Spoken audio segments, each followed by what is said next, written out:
I just want people to act. After his controversial post to prosecute 3 of his political president Saturday night posting about former FBI Director James Comey, Democratic Senator Adam Schiff, and New York's Democratic Attorney General 5 times over nothing. Justice must be served now. Nixon had his enemies with exhaustive and blatant as this. But the White House tonight insisting the president is not weaponizing the DOJ. He wants accountability for these corrupt fraudsters who abused their power. It comes after tens of thousands packed the memorial service for conservative activist Charlie Kirk. The gun was pointed at him, but the bullet was aimed at all of us. With the president embracing Kirk's widow, Erica. After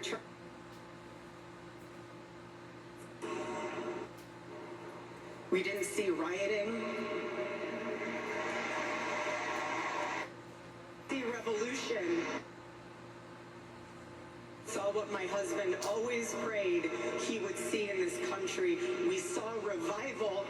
In one of the most poignant moments of the night, just 11 days after her husband's murder, Erica Kirk forgiving her husband's alleged assassin. I forgive him. I forgive him because it was what Christ did and is what Charlie would do. It was a sentiment the president did not echo as he celebrated Charlie Kirk. He did not hate his opponents. He wanted the best for them. That's where I disagreed with Charlie. I hate my opponent. And I don't want the best for them. I'm sorry. I am sorry, Erica. All right, Garrett joins us now in studio. So, Garrett, we saw it there. The president has ordered the AG on social media to go after his political foes. Is she actually doing it? It's hard to know for sure, but just this afternoon, the Attorney General appears to have followed another order from the same social media post and sworn in a new interim U.S. attorney for the Eastern District of Virginia. That's where the Letitia James inquiry had been based, so we'll be watching to see if it ramps back up, Tom. All right, Garrett, great to see you in New York. New report involving President Trump's border czar and allegations he took $50,000 from undercover FBI agents. The White House strongly denying that report tonight. Here's Kelly O'Donnell. One of the president's toughest voices on illegal immigration. It's not okay to enter the country illegally. It's a crime.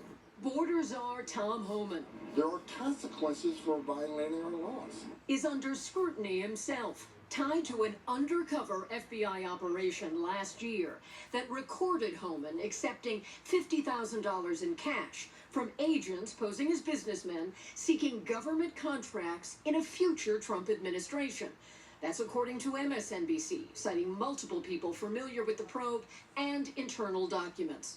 Today, the White House went further than its initial weekend statement and flatly denied that Homan accepted cash.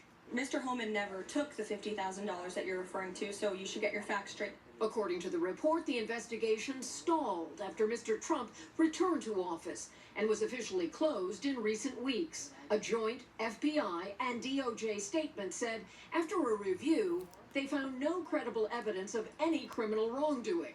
The White House called the investigation begun by the Biden Justice Department blatantly political.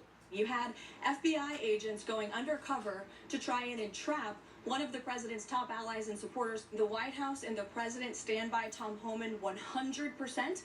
A White House official says Homan's role to be seen and heard on immigration policy won't change. So far, Homan has not commented publicly about the report. Tom? Kelly O'Donnell, our thanks to you. Now to that major headline from the UN tonight as more countries say they plan to recognize a Palestinian state. Andrea Mitchell joins us in studio. And Andrea, the U.S. and Israel both strongly oppose that move. Exactly, Tom. Israel and the U.S. stand largely isolated on the world stage, opposing a Palestinian state, they say, because of the Hamas October 7th attack. Israel's Prime Minister Netanyahu says a state would reward terrorism, and today he escalated his war against Hamas, striking Gaza City. At the UN here in New York, France's President Macron and Saudi Arabia led 150 other nations supporting statehood. It's a goal that has been U.S. foreign policy for decades until now. The Palestinian leader, for the first time, could not address the General Assembly in person, appearing virtually because the State Department denied his visa. All of this before President Trump's big address tomorrow to the UN tomorrow morning. Tom. All right, Andrea, we thank you. Now to our series, Priced Out and the surge of people living full-time in RVs as the cost of owning a home rises. By one measure, twice as many people are living in RVs than 4 years ago. Our Ellis and Barbara traveled to Tennessee to learn more. Get this outside light on. It actually has a queen-size bed, which is hard to believe. For Gus Francis, this is home. A 20-year-old camper he bought for $5,000, parked in an RV lot in Graysville, Tennessee, just north of Chattanooga. I got all my groceries for protection everywhere. Yeah. Books. Now retired, he worked for decades as a commercial diver and hoped to live closer to his widowed mother. But when he sought a more conventional home, I just can't see how people with a normal job making $15 an hour can afford an apartment without multiple roommates. Are you able to use this for now or no? No, I don't use it at all. I eat a lot of soup. Yeah, soup is great. meals are made in the microwave, the stove unused for fear of a gas leak. Right next door is Debbie Williams. Welcome to my house. Over here's the grandkids, see? Oh, cute, yeah. And that's Seven's The littlest one. Yeah. She sold her house in Kentucky to be closer to her grandchildren, but housing prices near Chattanooga increased by almost 50% since 2020. Apartments are like about $1,200 a month, but then you got your utilities to pay. This is permanent. Plus it it's like $550 a month, includes electric, water, So you're saving over and 50%. trash too, everything. It includes everything. Debbie works nights, helping adults with disabilities, and says she likes her setup, even if the exercise bike doesn't fit inside. Bathroom, yeah. Okay. I like my shower. Uh-huh. It's really nice. And then my bedroom.